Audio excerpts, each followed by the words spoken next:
Hi, everyone. Welcome to the Philosophy Club's panel on the amplification of disinformation. Thank you all so much for being here. We have some attendees in person and some attendees with us via Zoom. So we are so fortunate to have Dr. Botham, Dr. McGregor, Dr. De Bello, and Dr. Watson part of our panel this afternoon. We appreciate you guys being here and joining our panel. Following their presentations, we will be having a Q&A session. So if you are with us via Zoom, there's a Q&A feature you guys can use to put your questions in, and we'll get to them at the end of their presentations. And if you are with us in person, just keep your questions for the end of their presentations, and we will open the discussion for a Q&A. We will first be hearing from Professor Joan McGregor. She is the faculty head and professor of philosophy here at ASDO. Her current research interests are focused on a number of questions in moral and legal philosophy. Thank you so much for joining us, Dr. McGregor. She's here with us via Zoom. So I now invite you to begin your presentation. Okay, thank you. Well, I'm so delighted to be here today. It's a great topic. I'm really looking forward to all the other panelists and also the discussion afterwards. So everybody can hear me fine? We good? Okay, perfect. Okay, so we're here today to talk about the problem of the amplification of disinformation. And I did think we should distinguish disinformation from misinformation, those referring to two different things. Disinformation is defined as falsehoods aimed at achieving a political goal, whereas misinformation just refers generally to falsehoods.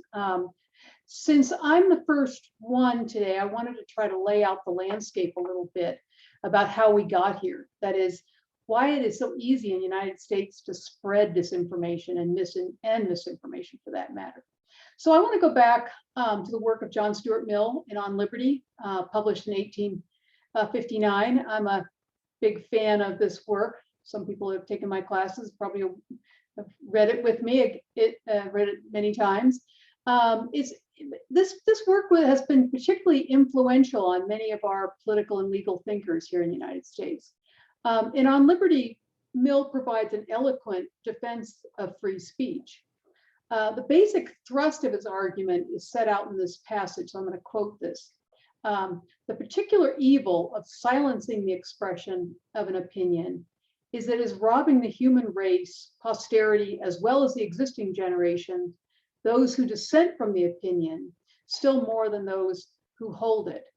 If the opinion is right, they are deprived the opportunity to exchange error for truth.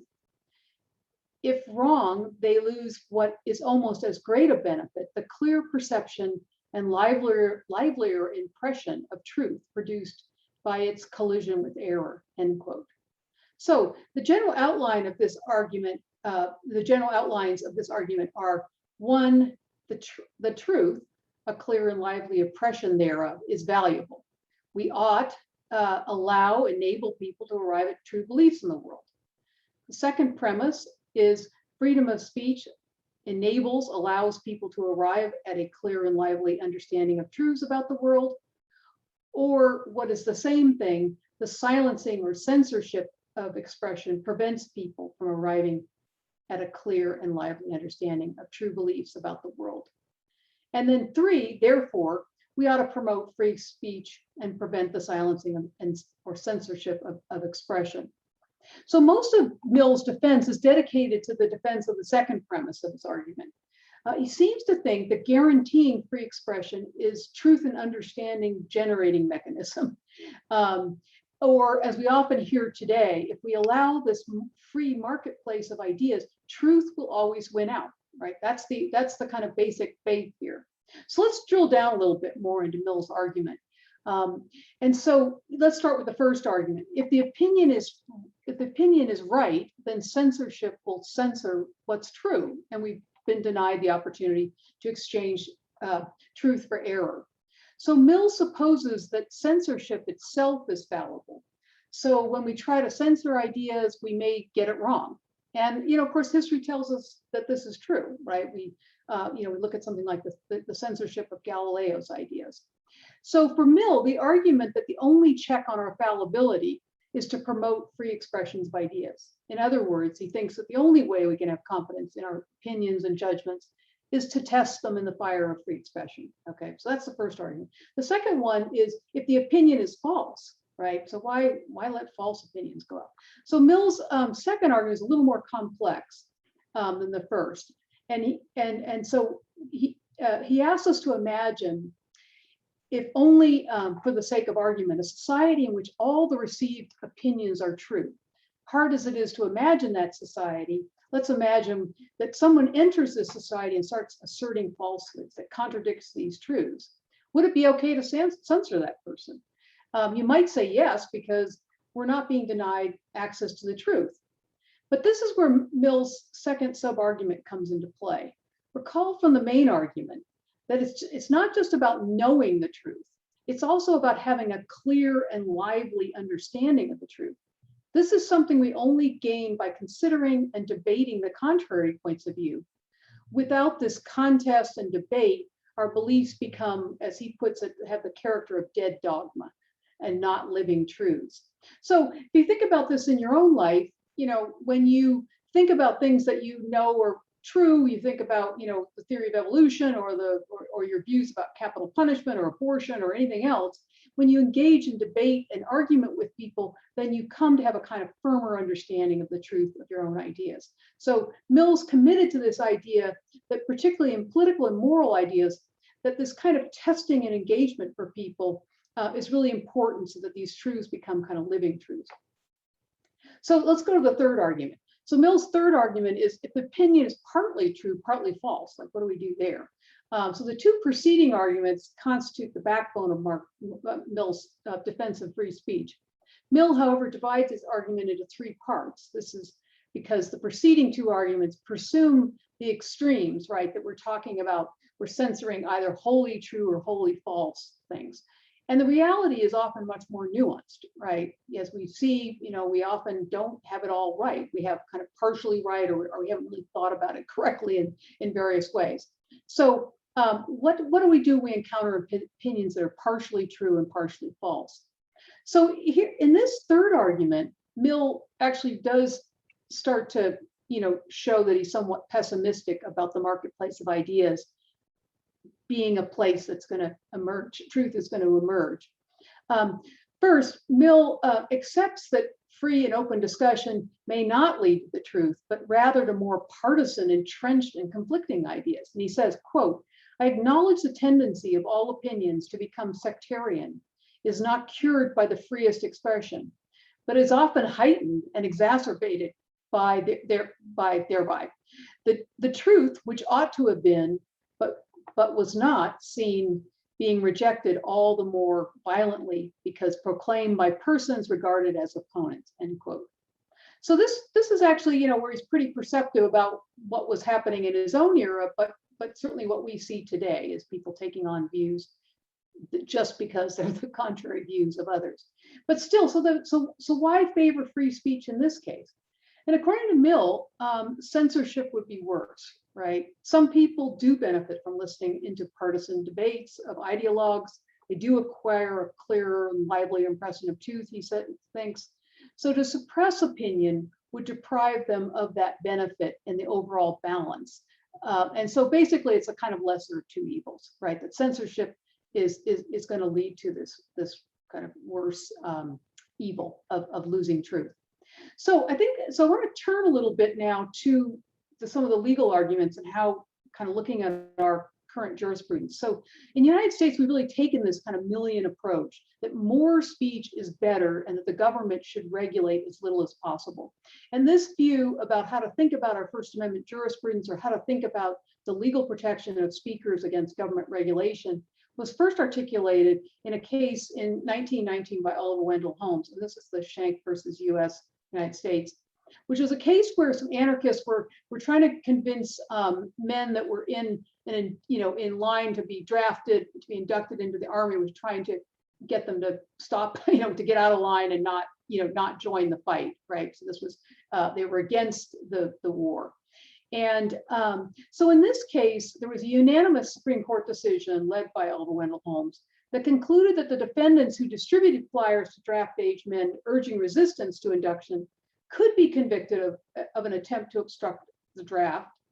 But this is where it gets important, is the First Amendment did not protect the defendants from prosecution, even though in many places in ordinary times, the defendants, in saying all they said in the circular, would have been within their constitutional rights. So this was a kind of time and place argument. And in this case, Holmes argued that the words they were using in these circumstances, because these men didn't want to join the draft anyway, did create what's known as a clear and present danger of some sort of harm that Congress has a right to prevent. So, but the point was that they actually did articulate, or Holmes did articulate, that the free trade of ideas, the marketplace of ideas, does further the pursuit of truth, individual autonomy, and democratic self-government.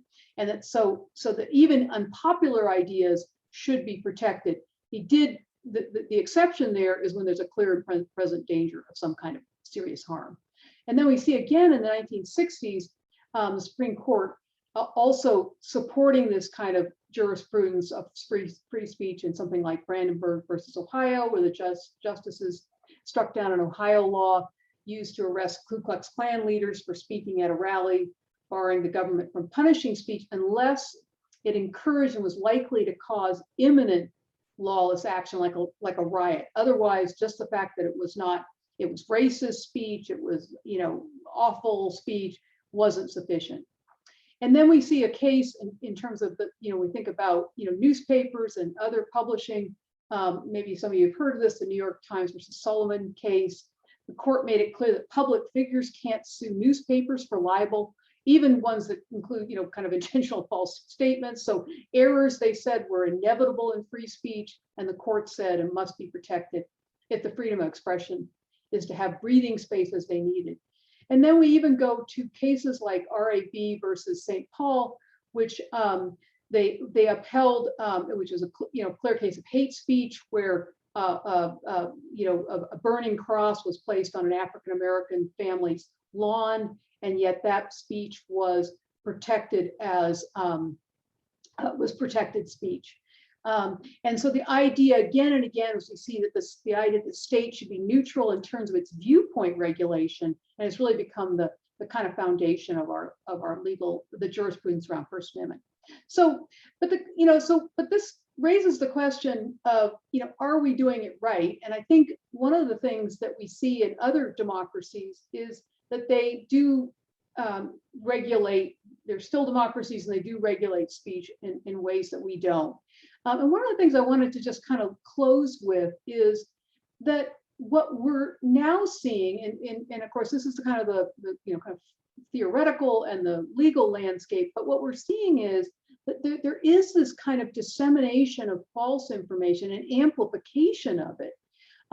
There's this case that I was reading about just the other day of a group of academics got together and they were sort of thinking, playing out games about hypothetical threats to the November 2020 election.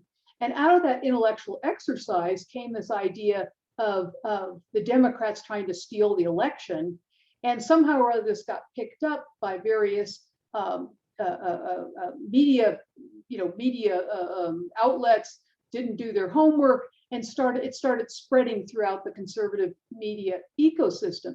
It morphed into a plot, a democratic coup against the government, that Nancy Pelosi was going to have a coup against the government.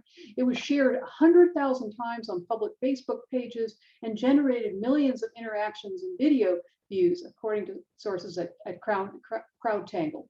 So I guess the question is, here we have something that was false. It was not, there was no plot, but meanwhile it kept getting pushed out in more and more sources. And so the question is Mill right that somehow or other truth will emerge?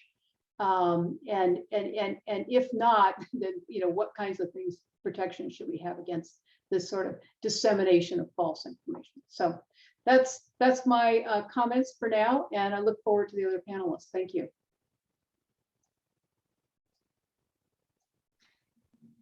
Thank you so much, Dr. McGregor. Thank you for joining us via Zoom. If you have any questions for Dr. McGregor, if you're in person, just save them toward the end. And then if you are with us via Zoom, use the Q&A feature and you can start asking them now. And then now we will hear from Professor Jeffrey Watson. He's a philosophy professor here at ASU. His primary research is on metaphysics of mind. Thank you so much for joining us, Dr. Watson. If you want to start your presentation. Great. And you can hear me all right? Yeah, okay. If you cannot hear me, please let me know.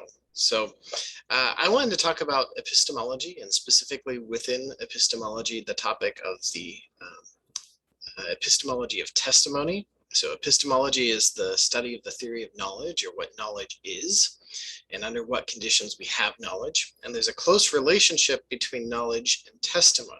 And when philosophers use the word testimony, we don't just mean like testimony in a courtroom. We mean any case in which someone tells you something, or you learn something from someone else. So you're relying on someone else's knowledge to get your own knowledge. So testimony is a way we get knowledge from other people. So most of the stuff we know about the world outside of our own little sphere of experience comes from testimony from others, right? I only have what I perceive in this little circle that I live in. So most of the stuff I know, I have to get from someone else. Sometimes that's from people telling me. You might pay for a class in chemistry, and you learn chemistry through the testimony of the person teaching the chemistry class. Sometimes it's through reading. So here's a book on bovids of the world. Anything I learn from this book, I learned through testimony of the author. Here's a recipe book. Anything I learn in this recipe book, it relies on the testimony of the author. So that's what we mean by testimony. And most of the stuff we know is through testimony. Now, there are some rules that govern testimony that keep it as a good source of knowledge. And this is sometimes called the knowledge norm of testimony. Sometimes we say that knowledge is the norm of acceptable testimony. Other people say knowledge is the norm of assertion, where assertion is a particular type of thing you say to someone else. And the idea is that you should only testify to things if you know them. So you shouldn't say something unless you know it. And that's kind of a general rule. You should not say something if you don't believe it.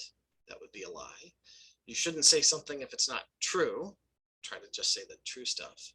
But also importantly, you shouldn't say something unless you have really good reasons for thinking it's true. So your belief that it's true is based on some really good reasons. And it's not just a matter of kind of getting lucky and getting the truth by accident. And so this is sometimes called the view that knowledge is justified true belief, maybe plus something else. But the idea is there are certain rules you have to meet in order to be qualified to assert something plainly. Now, sometimes I can say things that I don't know, but I give little caveats, right? So I might say, well, I'm not sure, but maybe tomorrow that was going to be what happened. Or I think the bank is still open. So I modify what I say, right? I say, I think this is true, or it might be true, or last I heard this is true. But if I point blank assert something, the bank is open, or the road is closed, then you expect that I actually know what I said. And if I don't know what I said, you'll get mad at me. And so we enforce this norm, or this rule of testimony, by praise and blame, the same way we enforce all other kind of social norms. And so we tend to praise people when they give us good testimony or true testimony. So if someone informs you of something and it turns out they were right, you give them kind of a little social reward. You might say thank you for the things they know. You might afterwards say thank you so much for telling me that. Or if someone knows a lot about a certain area, we give them a certain degree of social status. We say, well, this person's an expert in epidemiology because they have a lot of good testimony to offer us on that. That's been true in the past. And so we elevate or give status to people based on how much knowledge they have when they give us testimony. We praise good testimony. We also blame bad testimony. So if someone tells you something and it turns out to be wrong, you kind of get mad at them for it. I'll give you one little story. So I was, when I first got out of college, I worked as a survey interviewer. So I had to ask people coming into Kohl's, the department store, if they wanted to take a survey. And then as they left, I had to ask again. And someone came in and asked me where the jewelry department was. I didn't actually know anything about the layout of Kohl's. I was technically not even a Kohl's employee, and I like went to different locations around town. All I knew was my little survey. But I vaguely thought that maybe the jewelry department was kind of like around that way. You go around the island down that way. And then, you know, much as you would expect, after I told this to the person, about 30 minutes later, she came back and she was pretty mad at me. And she wanted to take the survey and to say how awful I was. And I dutifully recorded that down. But, you know, someone was really, really mad because I gave them false directions. And I testified to something that I thought was true, but I didn't know was true. So I had a sincere belief, but it wasn't a justified belief. It's not a belief I had adequate evidence for. And so there's a kind of, you know, feedback loop there that punishes or at least blames people for giving testimony that's not true or not fully accurate. And you can just think of examples in your own life. If you know something, you're often very eager to say it because you know you're going to get good feedback from other people. And if you don't know something, you start to feel cautious about saying it. You don't want to plainly assert it because you're worried how they might respond if you were wrong. And there's a little rule with the blame that we give to people's false testimony. So obviously the worst kind of testimony is an outright lie. We get really mad at people for lies. But then we can mitigate how mad we are based on how justified they were. And that term justified, maybe it's not familiar to everybody. So justification is the idea of having adequate evidence or having enough reason to believe or having a close enough relationship with of your reasons for that belief with whatever made the thing true to begin with, a close connection.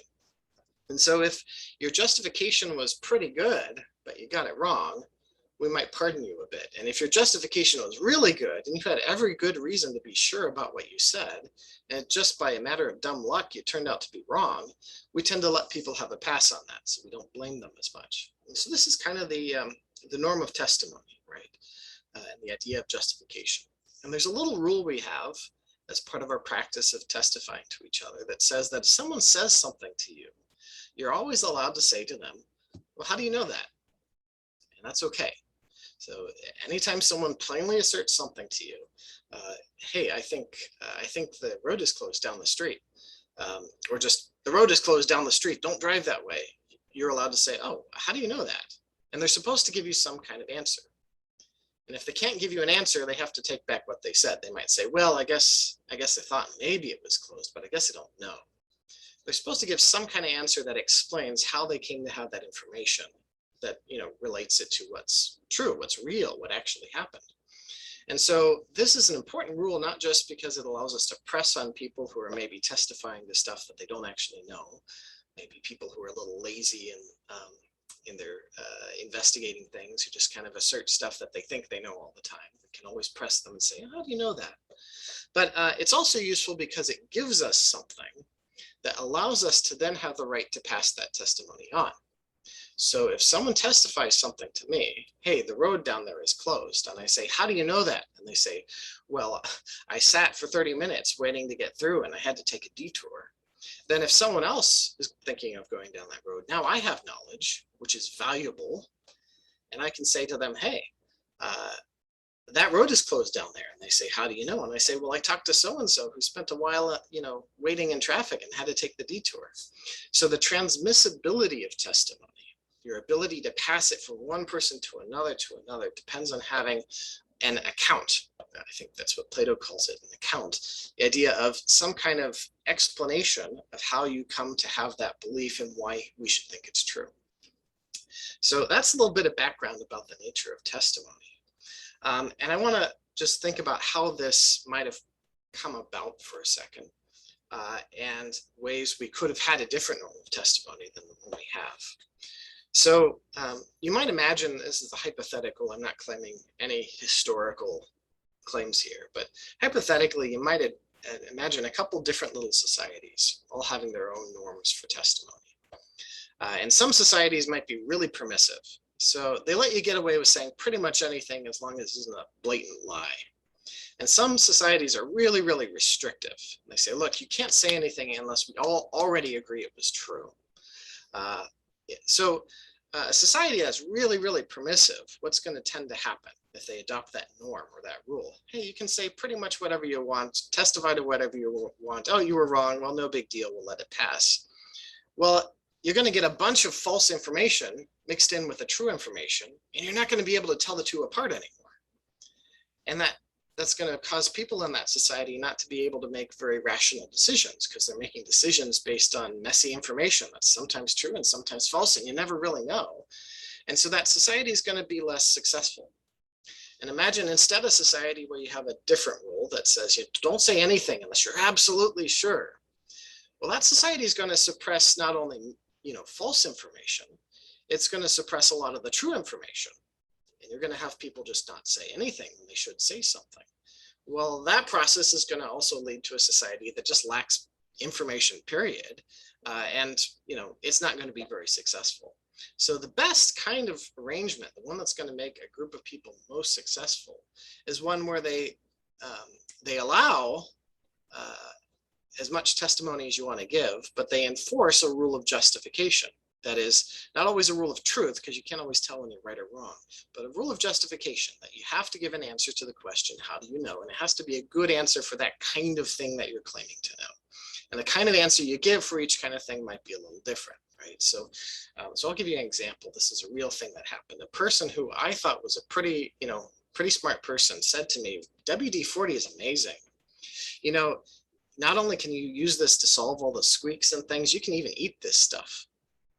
And I looked at the person, I said, really, how do you know that? Well, I remember hearing it somewhere. You could even eat WD-40. I haven't tried it myself. And I said, I think it says here, harmful or fatal if swallowed. I don't think you can eat this stuff. You guys shouldn't eat it. And so that's a case in which this person had made an assertion. We had a challenge. How do you know that? And then we came up with a conclusion that led the person to go, okay, I'm sorry. I should probably be more careful what I read online. So what happens once you have a system where you have a nice solid rule that governs testimony and says in order to testify something to something, you got to know it, is you get a what's sometimes called a priori entitlement to testimony, or you might say you're prima facie justified in believing something on the basis of testimony. And the idea is if someone says something to you, you don't have to go through a process of reasoning or evaluating on who said it and what motives did they have and where did they get that information and should I believe them? Are they very credible or are they not? Instead of weighing that for that individual person, you just have sort of a right on the face of things, unless you have reason to doubt, to take them at their word. And we rely on this. It makes things really efficient. So when people say things to me, most of the time, I don't think to myself, now, who is this person and what motives do they have? Where did they get this information and how reliable is it? If someone says to me, hey, the road is closed, I go, oh, the road is closed. And I take myself to know that. And I'm now justified in that. And I'm allowed to pass that along the chain. And that's a really efficient way to transmit information, because we trust that no one's going to say anything to us unless they know it. And so now we're entitled to take ourselves to know what we've heard by testimony. And this is how we operate by default, I think. And if think about it for a moment, most of the time that people say things to you, most of the time, you don't stop and go, I wonder if they're right. Only when you have some other reason, like I don't think the WD-40 is edible. Only when you have some other reason do you start poking and prodding. Most of the time you take what people say at face value, and that's okay. And we think that's okay. You're allowed to take people at their word. So now here we have our setup, our ideal situation, and now we have an obvious problem. And the problem is that we have a lot of sources of information now where this old rule that says that you're able to always ask, how do you know that, doesn't really work, because you can't ask it, because there's nobody to ask it to. I don't think this is entirely a new phenomenon. I mean, you think back hundreds of years ago in newspaper publishing, you couldn't always contact the person who published the newspaper. And you get to the era of mass media, it was a big era, right? everyone watched the same thing on television and they all thought they knew the same thing. We had some trouble there because we couldn't always press someone and say, how do you know that? But it was still pretty limited. I mean, there were ways you could check something, or someone else could go around and check something, and journalists had an incentive to expose each other for falsehoods, and they had an incentive to want to tell what was true. But now we have such an abundance of information, and it's all freely and flatly accessible on the same plane. So it doesn't matter what company you're with or not with. That we don't have any way to enforce for any individual actor this rule that says you can ask, how do you know? So this is true both informally, take social media, for example, right? If someone spreads something on Facebook or on Twitter or their own Instagram account or something, and they say, you know, I posted this, and you say to them, now, how do you know that that is true? I think the most common answer you're going to get is, you jerk. I don't have to know that it's true. I'm just passing it along. I thought it was interesting. Get off my case, right? Or I don't know. Do you think it's true? I don't know. We don't have a norm anymore that allows us to enforce when someone's sharing information in social media or that kind of environment that says that you're allowed to poke them a bit and say, do you know that what you just posted is true or not? They might say, well, it seems true to me. Maybe it doesn't seem true to you. We all have our own opinions. So, okay. Similarly, anyone can post anywhere in any forum online what they say, and we don't have a lot of clear mechanisms that require them to back it up or answer the question, how do you know it's true? And then obviously media, we have a lot of big media companies that are no longer particularly responsive to people's concerns about whether what they say is true or not. In fact, you're more likely, if you push someone who's sending out a story that you think is false, how do you know that this is true? You're more likely to get a, like Dr. McGregor was saying, a pretty politicized response, a response that says, oh, well, you're just one of them and you want to undermine us. And so this has kind of taken away that key norm that keeps our testimony system working, the how do you know norm. But without the how do you know norm, it seems like we ought to also lose all the other norms of testimony, like the presumption that when someone's telling me something, they actually know it. So there are ways that this can get amplified or made more problematic. So if you think about testimony or information as something that has value, and normally we have value attached to whether it's true or whether it's useful. In this particular scenario where we're kind of looking around online and clicking at stuff and generating ad revenue by the clicks that we make and the stories that we read and the sites we visit, information starts to follow the same rules of economics as any other product. And so there's a supply-demand curve, right? And so demand, information that's in demand, which tends to be the information that we find appealing or emotionally moving or emotionally interesting, is more valuable than information that may be kind of cold and dry. But we also find that information that's in short supply, so information on topics where we don't have a lot of information on it, or even better, if your information in your story is something new, or it's something surprising, or it's something secret, or it's something hidden, or something they don't want you to know, or something everyone's trying to suppress, that's really valuable information because it's in low supply, and so it's rare. The more rare something is, the more valuable it is. And so we have certain economic features that may help amplify deliberate disinformation when it's put online. But I think in general, what we have is a problem that we're accustomed to taking for granted what we see and what we read at face value. And we're allowed to do that. And that was okay for a long time. Maybe for most of human history, that was an okay thing most of the time.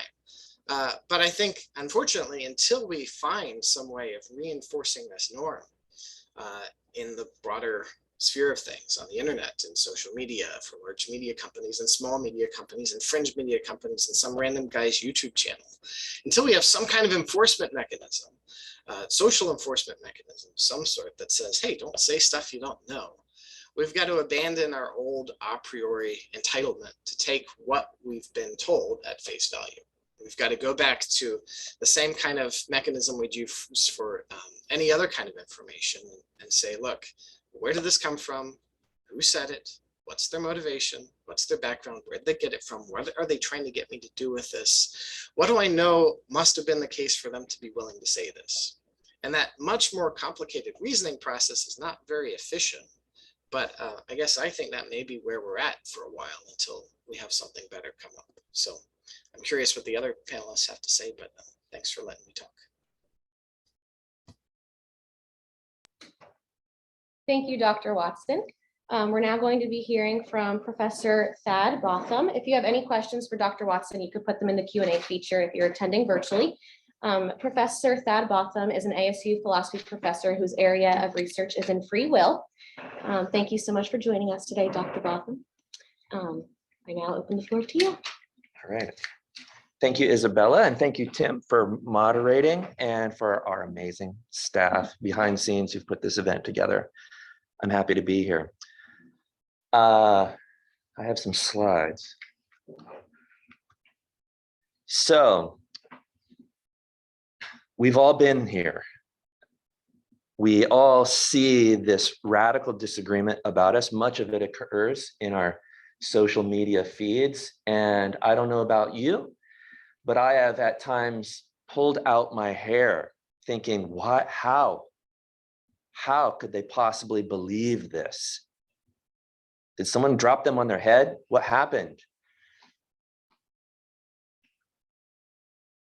And it's sometimes I get the impression that truth doesn't matter out there. It's a post-truth world, postmodernism, or what's true for you might not be true for me. I try to set you straight of that if you take my intro to philosophy class. These are some problems out there, and what are some plausible remedies? So I encountered an article about 3 months ago that changed my attitude and changed some of my behaviors when it came to wrestling with these questions. And the article is by Thad Nguyen. I don't think I'm pronouncing his name the correct way, but I'm just going to go for it. He discusses a distinction I found helpful in wrestling with those questions that we started out with. And in his article, he discusses a distinction that has some explanatory power. It doesn't address everything and solve the world's problems on this troubling epistemic situation that we're in of misinformation and how it's amplified and increased in our social media platforms especially. But I found it helpful. So this is the Cliff Note version of his article, and I look forward to some questions. And again, it pretty much changed my life. So the distinction Thad Nguyen is making is between epistemic bubbles. So epistemic means of or pertaining to belief, our beliefs. Epistemic bubbles, how we're forming beliefs, the ways we form beliefs, versus echo chambers. These are, the terms are out there, but he's going to define them in a particular way. I'll advance his distinction, provide some characteristics, examples, what I find insightful about it, and then how he thinks, using this distinction, how we can remedy some of our problems. Parting questions, if there's time, there may not be time. So, of course, we're all obviously in social groups and communities. We're social creatures. We all access information through or within these communities, these social communities, perhaps through social media. And much of this occurs in the digital ether, right? And an amplification or an increase of misinformation is a problem that we've seen. So here's Nguyen's distinctions. Here's how he's capturing what an epistemic or epistemic bubble is, potato, potato. An informational network which relevant voices have been excluded by omission. So the key feature of an epistemic bubble is you're just not hearing everything. That's always going to be the case. In any community you're in, there are, of course, other voices we don't hear, right? That's just a part, that just comes with the territory. We can be in special groups like How to Groom Your Schnauzer group on Instagram, and there it is. And there are certain voices you're not going to hear within that group. Groups can be smaller or bigger or nested, groups within groups, right? Echo chambers is a social structure where from within your community, the voices from within your community are actively discrediting sources from the outside as authoritative. So the epistemic bubble, you're just not hearing stuff out there. And the stuff that you're not hearing might be relevant to help you fix your own view. When you're in an echo chamber, and often you're trapped, it turns out, the voices from within are actively discrediting as untrustworthy voices on the outside. So both of these are problems. There are or could be or have capacity for problems from each of these being in an epistemic bubble or an echo chamber. Both have a tendency or can amplify misinformation.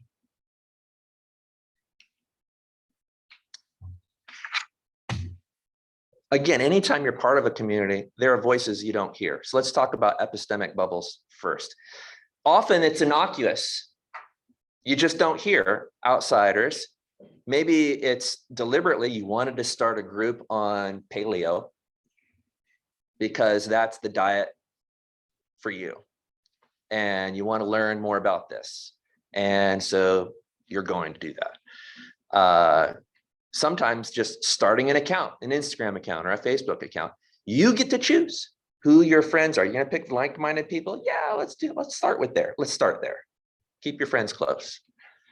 So you can select who shows up and feeds you pictures of puppies or videos or memes of whatever sort. There they are. There are some sources in your community. You go on podcasts or search in websites, and Google helps us from behind the scenes with their invisible algorithms, giving us what we want. And given those algorithms, there are some voices we're not going to hear. Fine. Dangers may be that your sample of information from within your epistemic bubble, given the information you're getting, isn't broad enough, isn't representative enough with respect to particular subjects. I mean, if I'm grooming a schnauzer and want to know how to groom a schnauzer, I'm not hoping for advice on how to fill out my ballot in an election, not from that group. But other groups are different. We expect different things from different groups. So a danger may be, maybe this clicker is working. Maybe within our epistemic bubble, it's not broad enough or diverse enough. And we start hearing our own sorts of views again and again, and that just has a way of amplifying from within the group. Not super interesting, the epistemic bubble, but a lot of people think, maybe don't distinguish an epistemic bubble from the dun, dun, dun, right? The echo chamber. There's something on Nguyen's view that's more pernicious, more resilient, more stable, and more dangerous than just not having access to other ideas. So that would be the, oh, I went too fast. This clicker sometimes seems like it's working. Sometimes it's not. I'm getting it. Learning curve. So the echo chamber is about trust, not about how much information you're getting. When one is inside an echo chamber, on Nguyen's view, the voices you're listening to from within are actively seeking to undermine the authority of sources of information that disagree.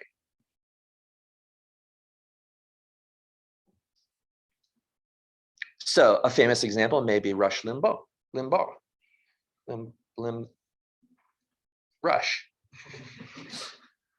right? Or the climate denier groups, or the COVID is a hoax group, or fake news. What? Flat Earth groups, yeah, or lamestream media. You know, I mean, we've heard these things, and examples abound with respect to exercise. It might be a CrossFit, you know, everything else is shit.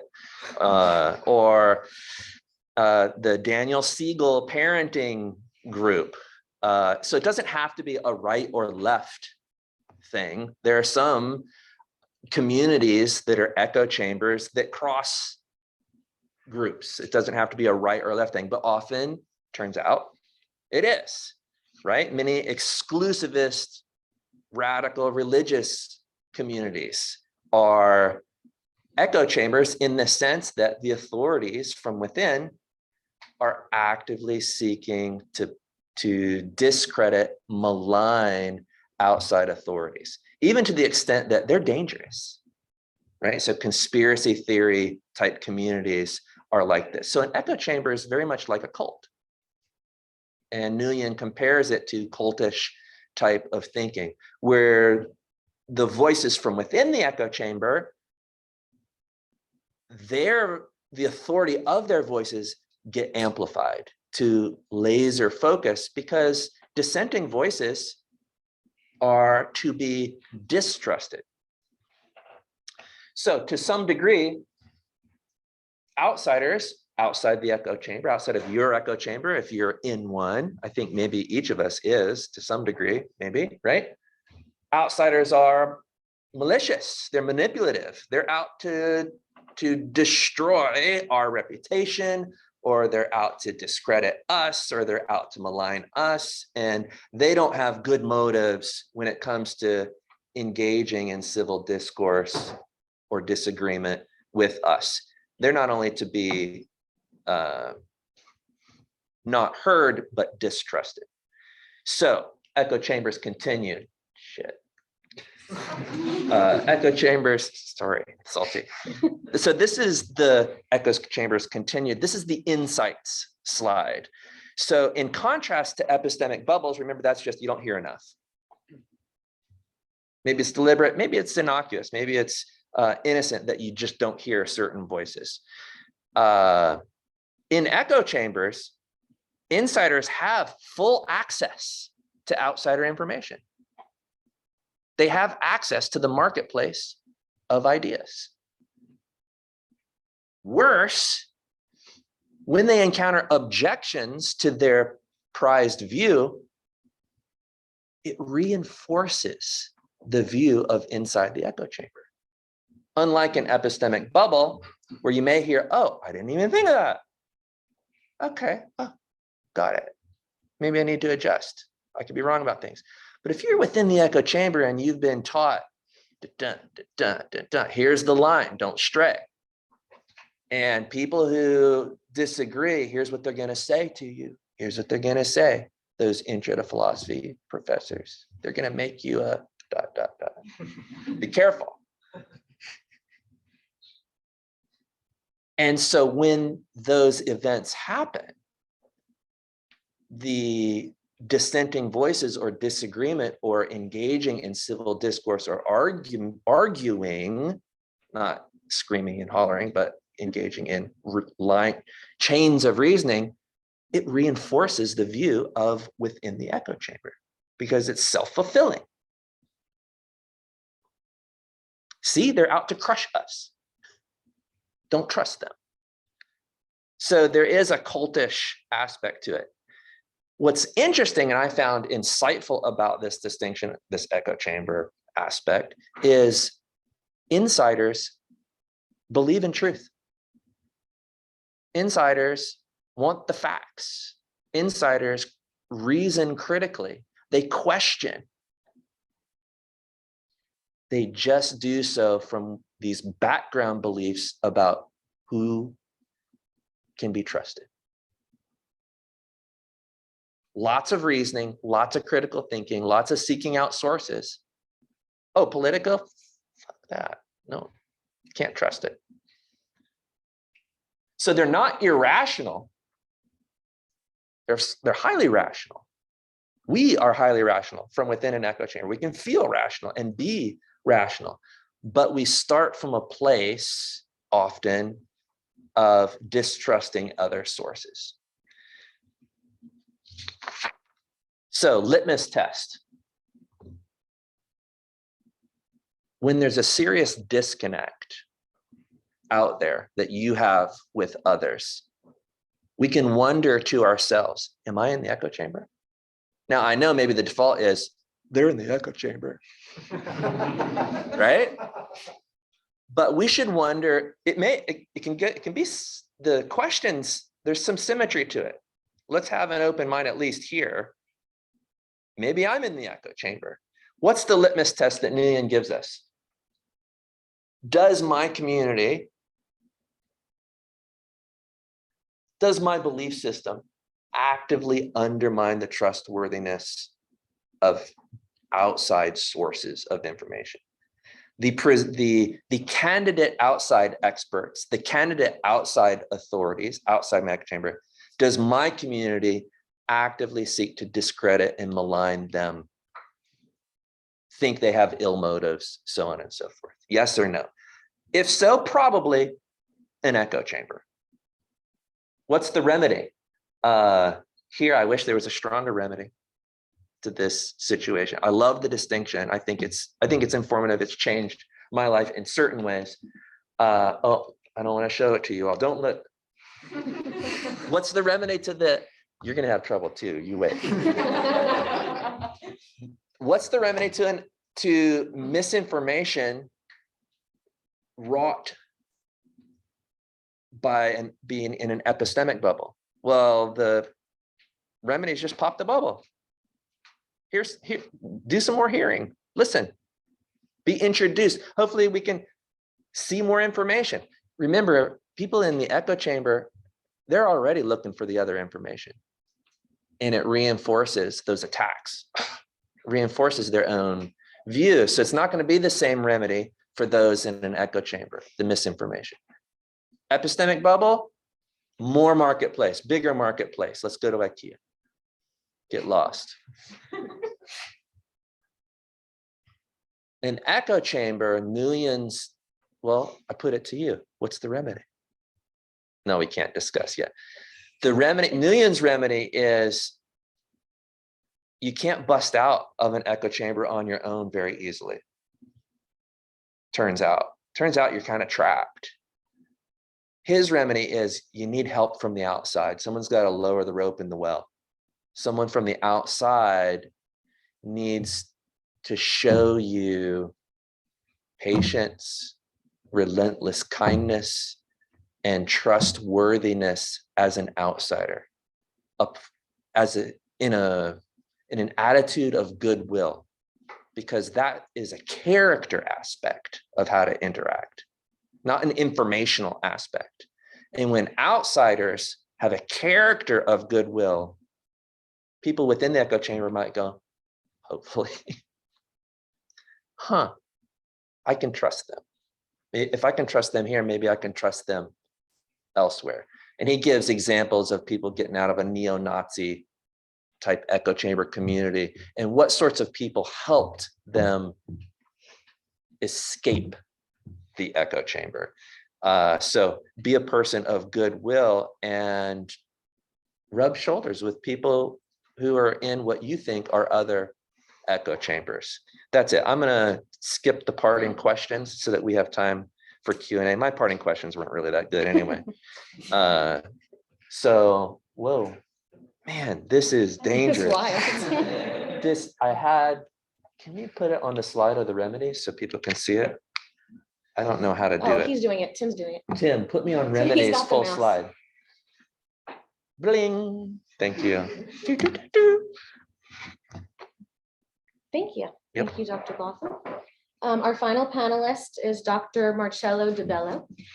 He's a professor of philosophy whose research examines how reliance on quantitative methods pose challenges and opportunities to the criminal justice system. Thank you for joining us, Dr. De Bella. You should begin your presentation. Be careful. I'm scared. It's kind of fun. All right, thank you for being here. Why falsehood spread?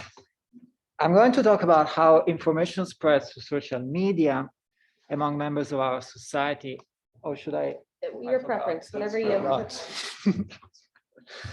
And I want us to think about why false information spreads more easily, more deeply than true information, as some recent research suggests. And to start, I want us to think about a very simple society. So a society that people share information face to face, they communicate directly with one another on matters such as what the weather is like up there in the mountains, whether the apples are ripe, and where the market is, or where the market is going to be open tomorrow, or where to find a good hairdresser. This community of people will develop a preference for truth rather than falsehood. Those who engage in truth-telling will be positively rewarded. They will gain the trust and respect of fellow community members. And those instead who engage in deception will be sanctioned, marginalized, distrusted. Why should that be so exactly? Dr. Watson said already a lot on this point, but in general, there are going to be reputational costs for the people who are telling lies. In a closely knitted community, the reputational costs that people suffer from telling lies will be social, psychological, and even economic losses that result from losing the trust and respect of our fellow community members. And so these high reputational costs will function as incentive against telling lies and in favor of telling truth. Now, people might make mistakes sometimes, they might make false claims, but they would have an excuse. They could say, I forgot, I misremembered, I got confused. And so other community members will understand and they will forgive them. We all make mistakes sometimes, but in this simple community, truth will spread farther and falsehood will die soon. The reputational costs for telling lies are too high for anyone to sustain on a consistent basis. So that's a simple society. Now let's fast forward to our today complex, interconnected, information-driven society. Research on how information spreads on Twitter, for example, shows that information that is false spreads faster, wider, and deeper compared to true information. So there was a paper from a team of researchers at MIT in 2018, analyzed the cascade structure of retweeting and found significant structural differences between true and false information. So here's the second test here. So red is false information and green is true information. So the graph on the left shows that false information spreads more deeply by the number of retweeting than true information as time progresses. And the graph on the right shows that false information reaches a greater number of users as time progresses. The dotted lines are for information that is about politics, which spreads even further than everything else. The solid line refers to all other information. Now let's take these results at face value. What accounts for the fact that falsehood spreads faster, wider, and deeper than truth? What has changed from this simple, closely knitted society we start out with, in which truth seems to outweigh falsehood? Have the reputational cost for telling lies or falsehood changed? Now, I think the reputational costs have now changed. If, for example, Google Maps were to give out false information on a consistent basis, its reputation would drop and people would no longer trust the app. The problem is, in our complex information society, it is often difficult to get people to agree that someone spread a false rumor or told a lie. In a closely knitted society, it is very easy to know whether someone told you false. Your neighbor told you that the market will be open next week in the main square. You go to the main square, find that the market is closed. Your neighbor told you false. In our complex information society, matters are not so clear-cut. And I want to give you two examples of how difficult it can be in our society to classify information as true or false.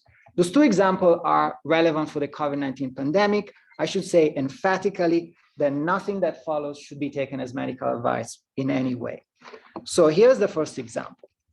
Say someone tweets that masks do not reduce the spread of COVID-19 and are a useless preventive measure. They post the results of a randomized controlled trials that shows that masks are not effective at reducing the spread of COVID-19.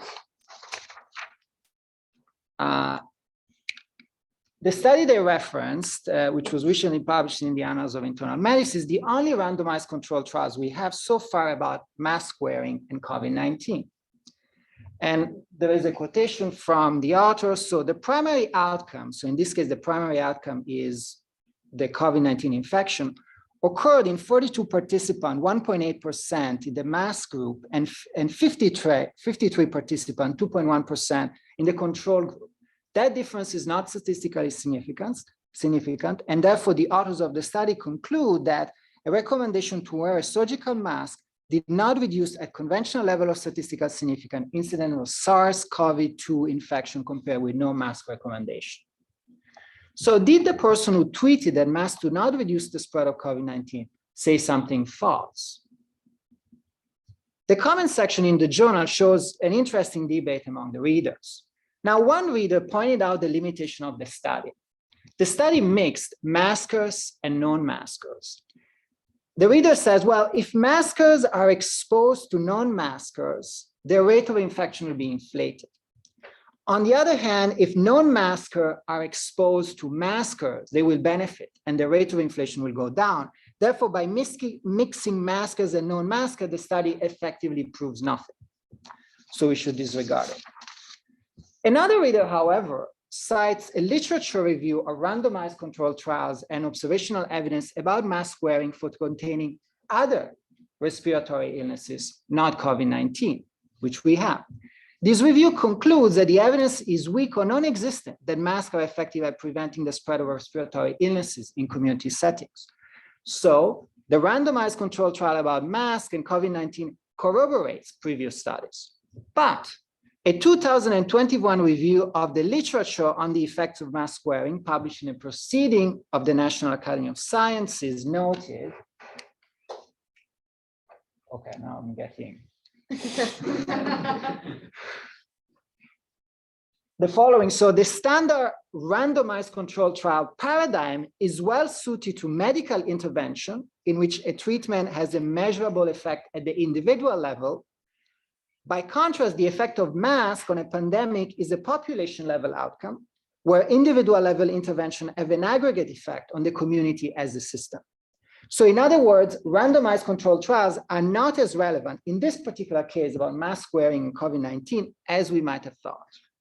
So as one can see, the evidence, arguments, and interpretations surrounding this seemingly simple claim that the effectiveness of mask wearing for preventing the spread of COVID-19 are controversial. We ended up in a philosophical debate about what kind of data count as evidence for the effectiveness of mask wearing. So that's the first example. The second example of how hard it is to classify information as true or false. Suppose someone were to tweet, as many have done recently, that the rate of COVID-19 cases among vaccinated people is higher than among non-vaccinated people. And they report recent data from the UK confirming this claim. Okay, so you see the black bar there is the vaccinated people among different age groups, and they report a higher rate of COVID-19 infection per 100,000. What should we make of this? Is this false information? Well, it is official information from the UK Health Security Agency. And data from Scotland, in fact, shows a very similar pattern. Now, suppose the same person in the same tweet, or maybe a separate tweet, maybe they're numbered, I'm not sure, comes with a scatter plot about the relationship, as some have done, in fact, about the relationship between percentages of population vaccinated and COVID-19 cases. So that's the scatter plot. This was published a few days ago in the European Journal of Epidemiology. Now, there is no discernible correlation. In fact, there seems to be a positive correlation between percentage of population vaccinated in a country and number of cases. You see that there is a slightly upward line there. So the more people you vaccinate, the more COVID cases you have in a country. So what are we to make of this? Maybe the explanation is that vaccine protection is wearing off, and those unvaccinated have developed a stronger and more lasting immunity while vaccinated people have not. Maybe countries with more cases tend to vaccinate more. It is hard to say. So where are we? Well, in our complex information-driven society, then, as I try to show, lots of information out there is not easily classifiable as true or false. So to be precise, it is hard to get people to agree that information counts as true or false. And I gave you the two examples about the effectiveness of mass squaring and vaccine effectiveness. That's the difference from the small community of people we imagine at the beginning, in which truth and falsity are easily verifiable.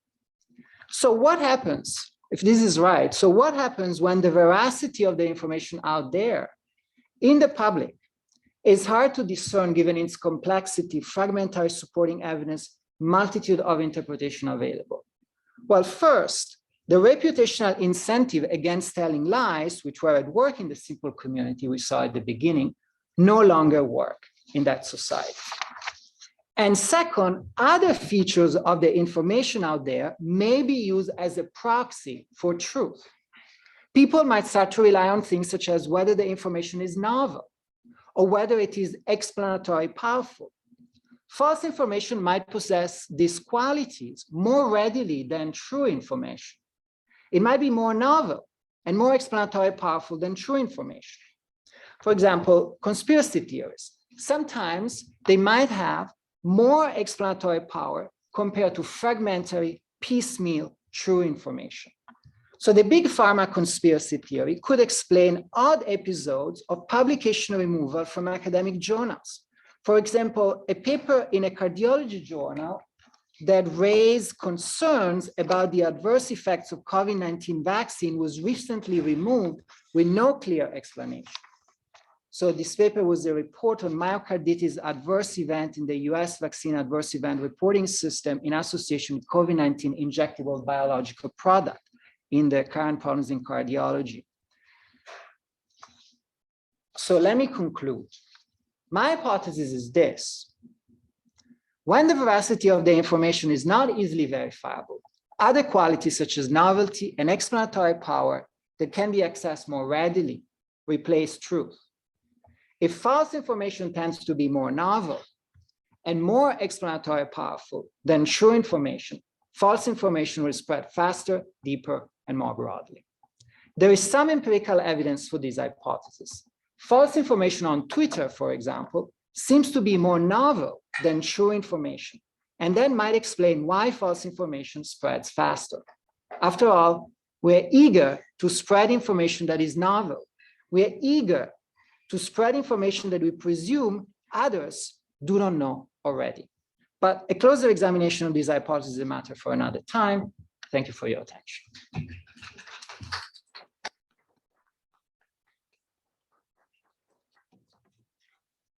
Thank you so much, Dr. De Bella. We're going to do the Q&A session now. Colleen's going to be handling the virtual questions. So if you're with us virtually, you could keep using the Q&A feature to ask your questions. And then Katie, if you have any questions in person, just raise your hand and Katie will call on you. I will hand it over to you guys now. Thank you. Okay, great. So we are going to start with a question from Peter Green, who says, I believe in freedom of speech, not freedom of deception. Ironically, Trump devised this week a social media app called Truth, which is indefensible because he's a pathological liar. The New York Times published an hour ago that Facebook suppressed information around the 2020 election. Why isn't freedom of deception part of the discussion with respect to the First Amendment?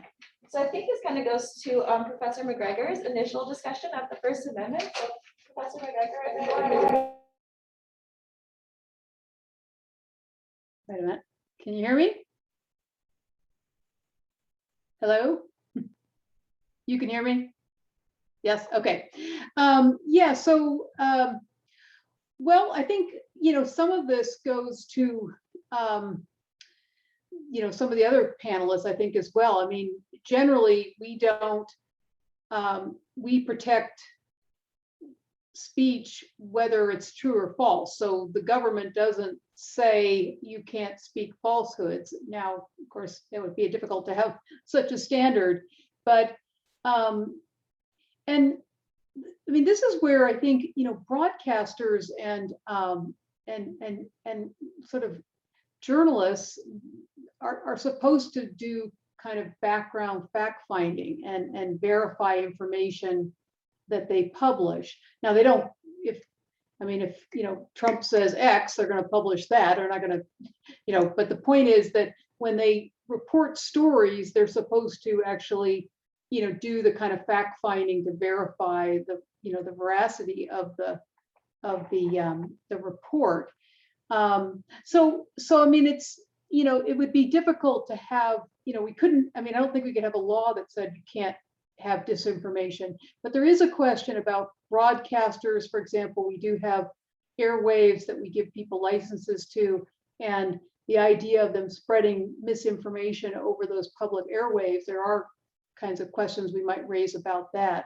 One of the things that we should also think about is that many of the social media outlets, Twitter, Facebook, and so on, they are private companies, and so they're not subject to the First Amendment,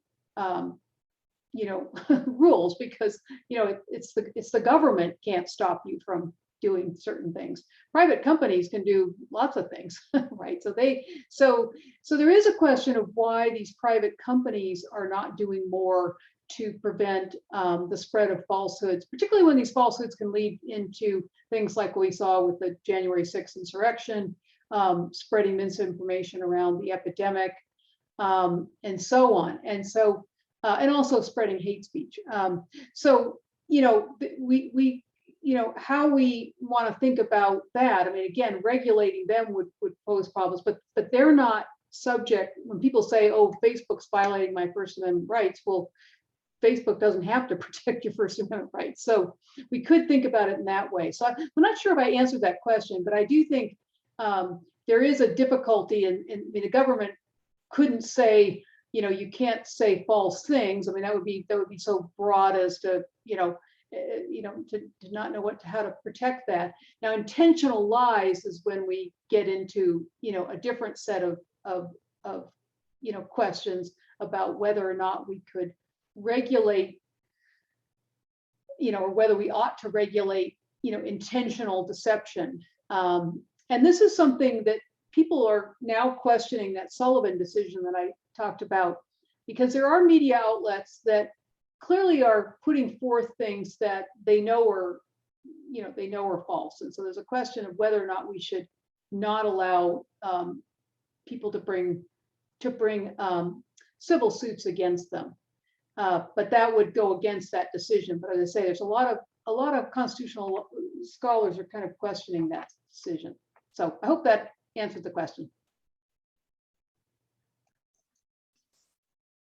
Anybody else want to take a shot at that? I think we're going to alternate with virtual and in person. So if anyone in person has a question, we'll take a question in person now. Yeah. I think y'all can hear with the mask on, right? Mm-hmm. I think maybe this is just like a general question for the panelists and the people online. Is I think when we talk about truth or falsehoods, I think one aspect that that a lot of people seem to neglect is what is the real reason to believe truth, honestly. And it seems like truth isn't just like, oh, this is right, and you go about your day. Believing in the truth should kind of illuminate something. It should give you a broader insight and provide more than just how things are, but maybe in a sense of kind of how they ought to be. And I think that might be the sort of problem with the society that we have, is that our institutions are very good at providing what the truth is, but then after it does that, it simply just kind of steps away. And it seems that isn't really sufficient in sort of helping people get to the truth, because, we can present facts to people, but they can disregard it. It's the reason your grandma doesn't believe that Obama, isn't a United States citizen isn't just because she, doesn't have the facts or has the facts. There's a sort of broader reason in that for her, there's a sort of narrative in which those facts don't fit. So I think, I guess my question is that like, should our institutions provide more than just facts, but should provide a sort of narrative in which those facts fit in to actually kind of help illuminate more than just simply right or, yes or no or right or wrong sort of truths, I guess.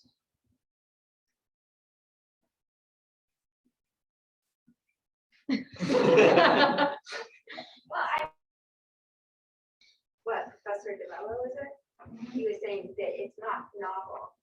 I mean, those facts are like not as novel, so people don't really want to hear them or take to them. That's his hypothesis. It also relates back to De Bello's point about how truth is sometimes not like cohesive, or like it doesn't fit nicely. You just have parts of it. So like you can't give a cohesive story and a narrative with truth sometimes because it hasn't been completely laid out yet. Whereas like a falsehood, you can make stuff up and make it sound good and fit, and now you can feel complete in your story. And I also think, to Dr. Botham's point about echo chambers, who's to say that even if institutions did provide more than the facts, that we would even pay attention to that? We could simply disregard them as just not reputable and then not even listen to anything else they have to say in addition to just providing the facts. So the proposal seems to be that the institutions provide a narrative besides the facts, but then this narrative is gonna interpret the facts in a certain way, and therefore the institution might lose the credibility, because then certain kind of people might say, well, you are doctoring up the facts with your own narrative. So the word of narratives has a very pernicious connotation. So I think it's an interesting suggestion, but on the other side, there seems to be this problem. On the other hand, I'm not sure what you mean when you say that the institution provides us with the facts. Well, if you go to the CDC website, then you're given the facts in that sense. So they provide us with statistics and data, and then it's up to us. But if you think about politicians are part of the institution because they're in Congress, and they don't just provide us with the facts. In fact, they give us a lot of narratives behind the fact, and the more narrative they provide, I don't know if that's better. Okay, so I think the next question was for Dr. Watson from John Fletcher, for related to the norm of how do you know that in some discourse, rather than a norm of truth versus falsity, can praise and blame for testimony be tied more to whether the testimony supports or contradicts beliefs held dear by the hearer, especially for testimony that is not quickly verifiable by the hearer? That is, does the hearer sometimes use testimonial evidence to support a pre-established worldview rather than seek justified true beliefs about the external world? Yeah, that's a great question, and I think the answer is yes. So I think, in fact, a very human default when I hear some information is not to ask, how do you know that? But to go, does that match what I already think? And if it does, I kind of nod my head, because I want this person, and if I want other people to like me, then I gotta, that sounds right to me. What doesn't.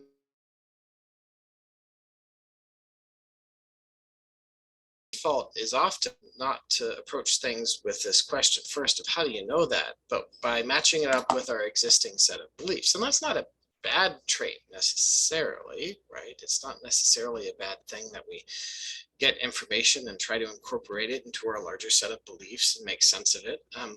I think you're right, though, that or the person asking the question is right, that there becomes a problem if I'm so entrenched. This is almost more a question related to Thad's topic, but if I'm so entrenched in a view of things that tells me that anyone who disagrees with me must be a bad person, or they have bad motives, or their reasons for doing it relate to their being deceived by someone with really bad motives, then I'm not just going to go, oh yeah, I agree with that, to the stuff I agree with, which is probably just human, right?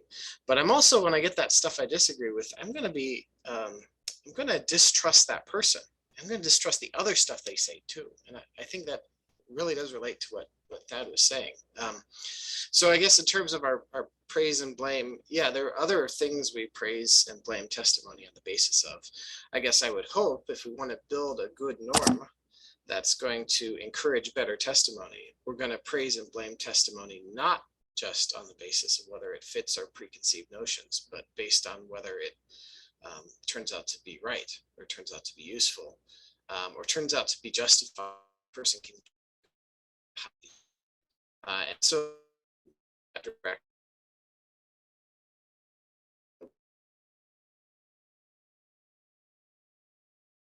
can be pernicious and problematic.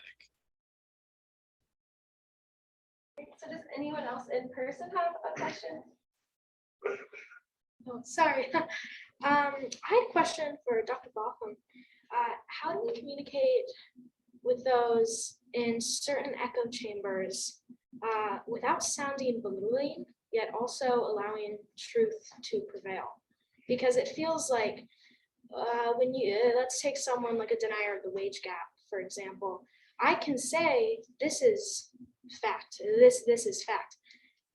And yet when it actively contradicts theirs, there's often this wall up, and it just creates a conversation that isn't beneficial to either party. Yet you also do have a responsibility to communicate your truth, and not just let them kind of go on living with their falsehood, especially in a case when they are actively harming others, like a mask, an anti-masker. It's hard to start a relationship and to kind of let that slowly progress to get to the point where they can trust you, when you know at the same time they are hurting people with their actions and with their falsehood, whether they know that or not. Wow. Communicating with, yeah, wow. Here's my personal philosophy that, well, here's my personal way of answering that question on my best day. Yes. So there's how I ordinarily react. And then when I answer this question, how I'd like to be, I think what is most effective in communicating with someone where our views are so different is maybe one of us, maybe both of us are in echo chambers of different sorts, but hey, they're my aunt and I really want to talk with them. They're family. This is true, actually. So I think better than bold assertions are carefully crafted questions from a good heart. So questions often are disarming and not pontificating, not like, this is how it is. You take it or not, right? But carefully crafted questions that if they're really going to answer it, the answer to that is going to involve some sincerity of them looking at something to answer it. They have to do some work to answer that question if they're still going to talk with you. Sometimes they ghost you, right? If you ask questions, and yeah, I guess that would be my strategy. I found that it's the most disarming. Okay, absolutely. Thank you. So our next question is from Stephen Hoyt, who asks if what's at stake in mass disinformation is ideology and those stakes are high, yet each instance of disinformation itself has very little at stake, then an epistemic norm doesn't seem capable of solving what seems to matter most. Is this an issue that epistemic norms can remedy at all? So I think this kind of goes both to Dr. Watson and to Thad. So either one of you have. Yeah, I'll say something and then maybe Thad can say something also. So yeah, I think there are, of course, other issues besides epistemic norms and besides testimony. I mean, there's other issues besides, disinformation and misinformation, right? And so one of those is there's a lot of ideological polarization, and that's an issue that's maybe made worse by the information situation. So it's made worse by the fact that people aren't trusting of other people outside of their little ideological echo chamber or bubble. And so I don't think we can solve the problem of polarized ideologies or the problem of, which ideology should people, can we live in a society where people have radically opposed ideologies, and how do we live that way with each other? I mean, that's a real difficult political question. So I only suggest epistemic norms as maybe a way of solving a much smaller question, which is, how do I figure out what I'm going to trust and believe? And how do I communicate that with other people who are bringing me information that doesn't seem right? And then how do we, when we're dealing with the institutions or the media corporations or the social media companies, how do we encourage them to enforce something that may restore some kind of, praise for good testimony and blame for bad testimony? But yeah, I agree, we can't solve the big cloud that's overarching everything. And in fact, that big cloud interferes maybe with our best attempts to solve the other problem. Do you want to answer that?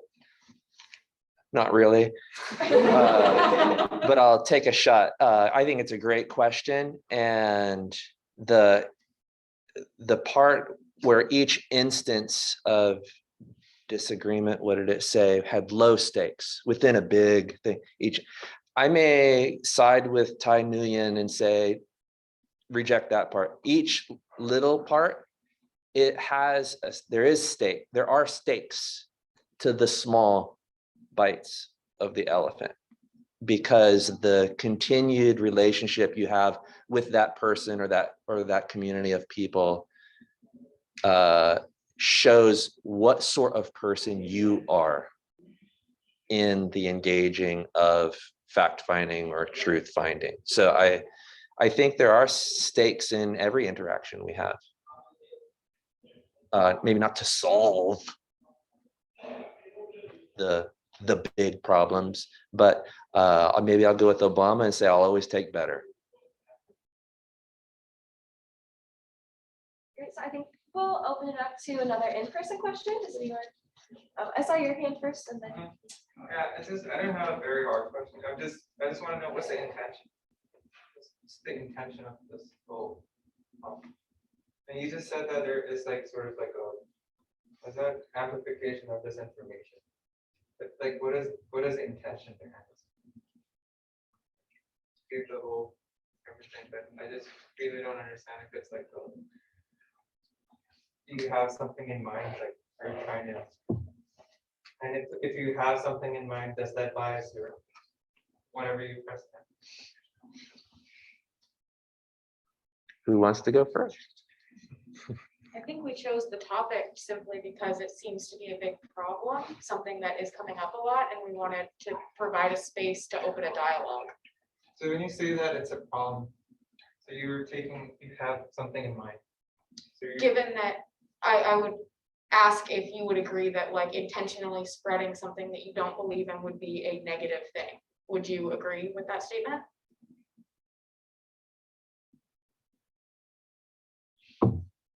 very neutral. I'm sorry? I'm neutral on that. I can't. So you don't, okay. I mean, it's important to talk about because, first of all, if we're spending, millions and millions of dollars inquiring about Facebook, well, the big five, really, or the big four, Facebook, Instagram, all this. I mean, it's our rights that are at stake with the misinformation, and it's, our freedom of speech, and whether or not private companies should be held responsible or not, and the damage that it does to our society with misinformation is spread. And that's the problem.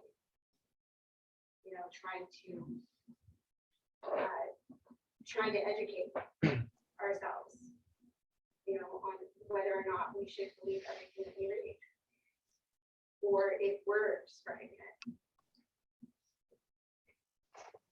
Maybe to also add on to that is that we live in a world of interests in which people are aiming for different goals and are going to sort of use and use truth or bend the truth in order to like push those interests, and sort of understanding that and maybe understanding your own interests is going to kind of help you better just navigate the world and what you believe and what the people around you believe and why maybe they believe it. I think Dr. McGregor has something that she wanted to add, so we'll turn to her and let her. Okay. Well, just the question about, kind of why is this an important topic? I mean, if you don't think that there's a lot of disinformation out there, then I guess that's a good thing. But there have been, intentional spreading of really false information. I think a good example of this is the climate change denial, which, if you look at the history in the 70s and 80s, it was widely accepted by both conservative politicians and liberal politicians, and it was kind of widely agreed that there was a problem about climate change. We needed to do something about this. Reagan was actually involved in some early legislation around that. But then there was a kind of concerted effort, driven a lot by oil interests and so on, to try to get people to kind of question the science, question what was going on, say it was false, and then now we have a situation where one of our parties no one in it will say that climate change is real. So I mean, that's a case of where it's a really serious problem. It's not a problem that it affects all of us, affects the planet, affects our future generations. And so I mean, to me, it is a serious problem of how disinformation spreads and captures the minds of many people. And so I mean, so I guess it's just another way of saying it seems to me it's an important problem to know, how do we address this as a society? It's not to say that we all should believe the same things. Reasonable, people can disagree about lots of things, but when you just deny kind of facts about the world, that's a problem. I mean, it seems to me it's very difficult to know how we can proceed forward as a democracy when we can't even agree on basic facts about the world.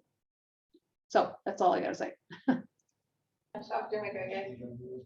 We are going to turn to another virtual question from Matt Altman, who started off by saying thank you all for the great presentations. He's very interested in Tai Nguyen's explication of echo chambers. Regarding the echo chamber remediation of an outsider exhibiting good character, patience, kindness, trustworthiness, etc., how might this work if the echo chamber is about character itself? For instance, a politicized echo chamber that says, if you aren't outraged by issue X, then you're part of the problem. An outsider exhibiting patience and kindness in a situation where the echo chamber is explicitly antagonistic towards patience and kindness might not work as a remedy in this case. What kind of remedy might be helpful in instances like these, where there is something contentious about what constitutes good character in and of itself?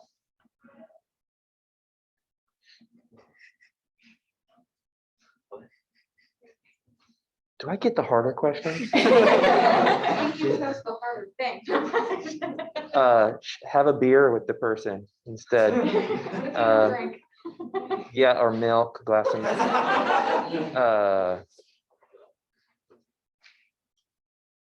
Yeah, wow.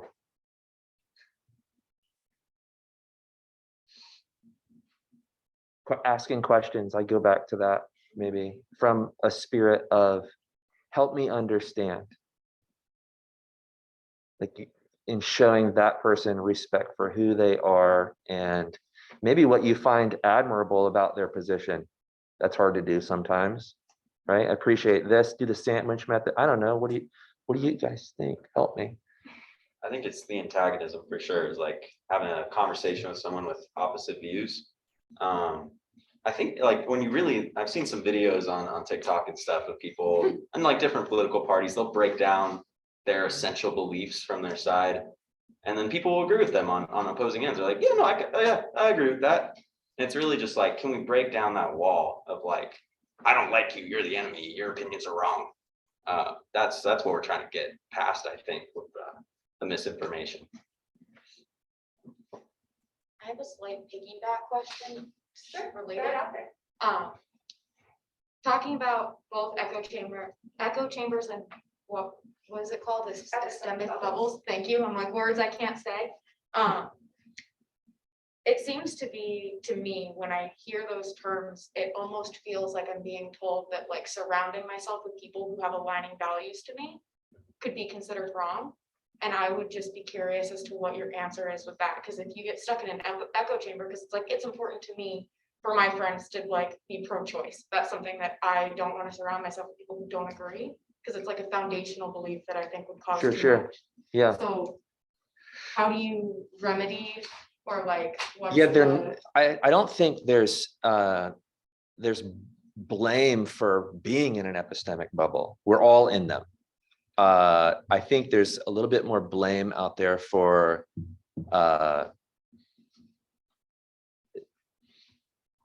situations where there are echo chambers, actively seeking to malign and discredit the trustworthiness of outside voices. That's what's insidious about an echo chamber and participating in that. But epistemic bubbles just means, hey, you're around like-minded people. We all are. We love it. And that's cool. And you're not hearing some stuff. Okay. So how you have your own feedback loops, be aware of those. And what is one way to address misinformation? Well, figure out what the subject is and look at experts or candidate experts out there. There's certain things where I look at candidate experts and I already distrust them. So these are some questions I would have for Nguyen, that, hey, there are some voices who presume or advertise that they're authorities, and I don't believe them. I don't care what they say. And I think maybe that's okay on certain things. At this point, since I'm not a climate scientist and do it for a living, I have that attitude toward climate deniers who put up the outlier voices who graduated from Stanford and who are going to deny. Like, okay, it's an outlier. They're scatter plots. You're going to have points out there, but that's not what I believe. I don't find it challenging. Well, let's see what we have next virtually.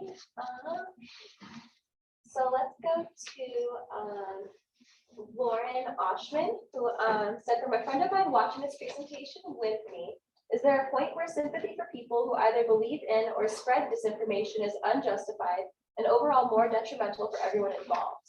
I try to have empathy for these individuals, but as I continue to see how their beliefs and demonstrations of those beliefs hurt innocent people or people close to me, I begin to wonder whether it's best to leave them to their own devices and allow them to reap the consequences of their own actions. And God, I hate to put you on the spot again. I do think this kind of goes towards your topic, but if anyone else has thoughts they want to share, we're obviously more than welcome to hear this. I need to apologize. Can you repeat the question? Basically, is there a point where sympathy for people who believe in or spread disinformation is unjustified and overall more detrimental for everyone involved? There's a limit to sympathy. Cut them off.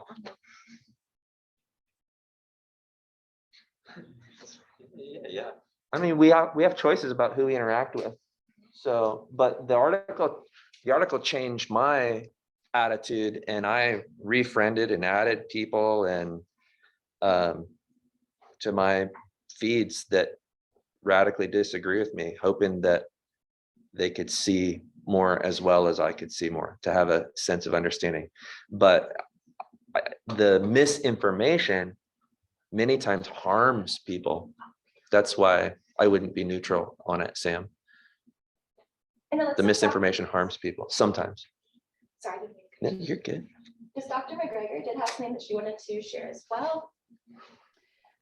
Yeah, well, I don't have any special expertise in this, but I do worry that we all are getting more and more stuck in our own, echo chambers.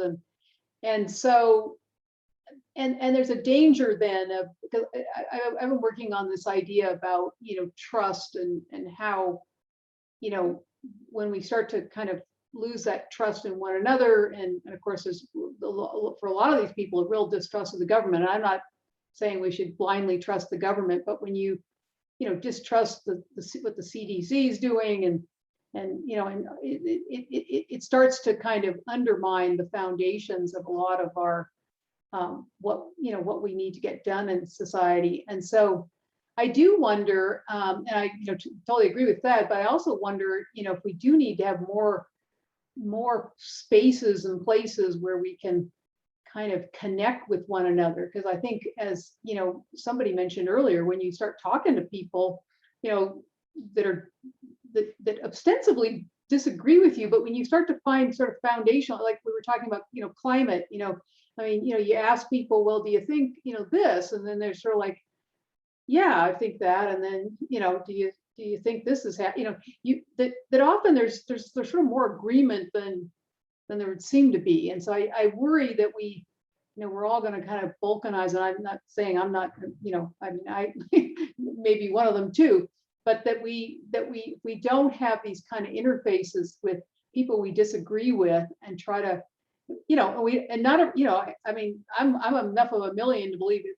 A lot of my beliefs may be false too. I'm fallible like anybody else. So, and I hope to learn things from discussing, things with people. So, but I do worry that we're getting more and more divided in our society. I mean, people go to schools that are, more segregated, and economically people are getting more, the divide's getting greater, and so there's a real danger there.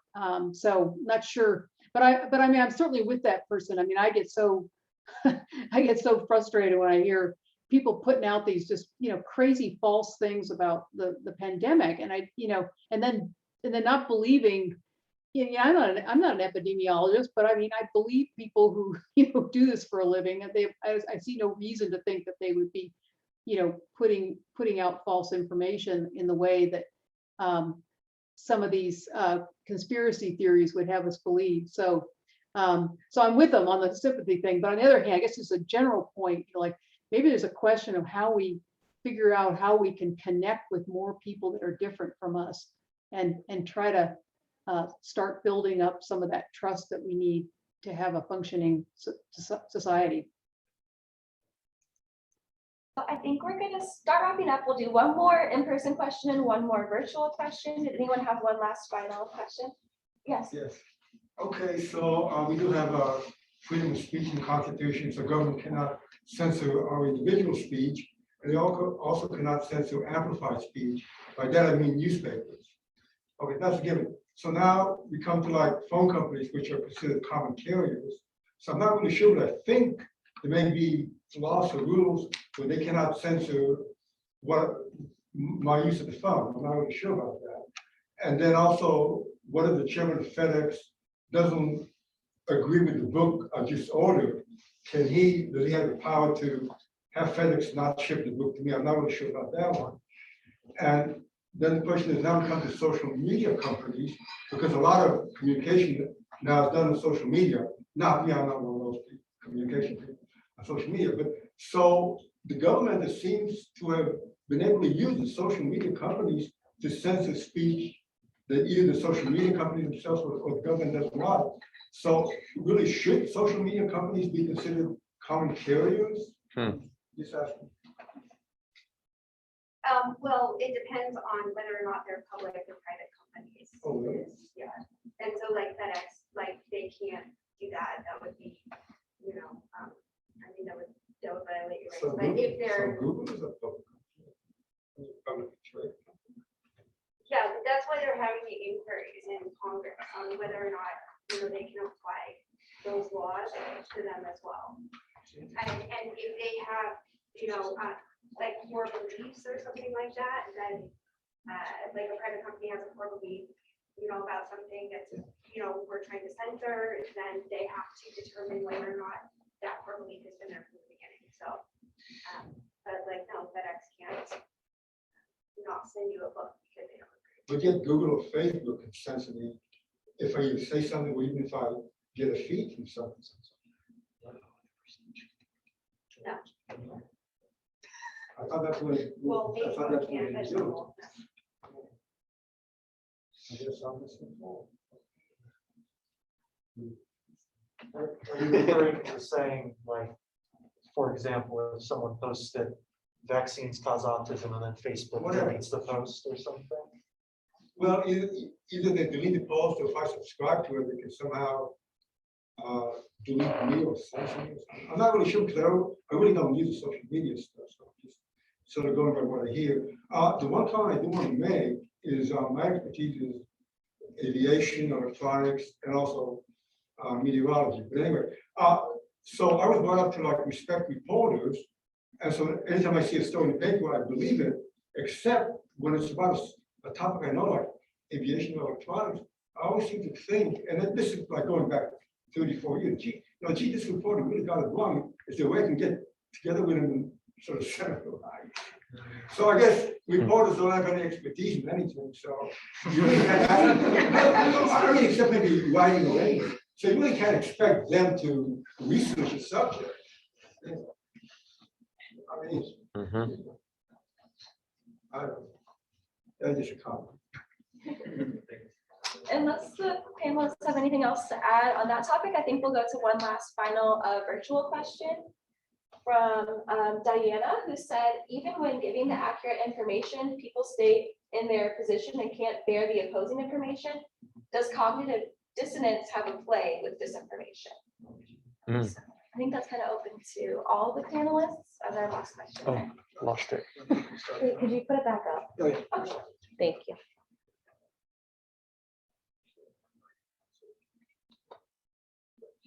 So essentially, does cognitive dissonance have a play with disinformation? Could you unhighlight it? Well, I mean, I could say something about that. Well, so when you receive information, you try to have that information match up with what you already believe. And so if it conflicts with what you already believe, you're going to interpret in a certain way. And so you want to avoid as much as possible, I think, cognitive dissonance. And I guess if what you believe is false, and a lot of the people out there are believing false information, and then new information comes in that is true, but that is cognitive dissonant with what people already believe, then that true information will be rejected or undermined or discounted. And for, I guess if you have a widespread existing false information, then through the mechanism of cognitive dissonance, then you would or avoiding cognitive dissonance, you would discard that true information. So I guess the answer is yes, yeah, in a somewhat complicated way. So if you want to take back over as well? Yeah, perfect. Yeah, thank you so much for all the questions and for contributing to the discussion. So we're just going to close out. Thank you to our panelists. You were wonderful. Thank you to our audience, Rachel, for always helping out with literally everything, and shippers. So thank you all for coming, and we'll see you next time.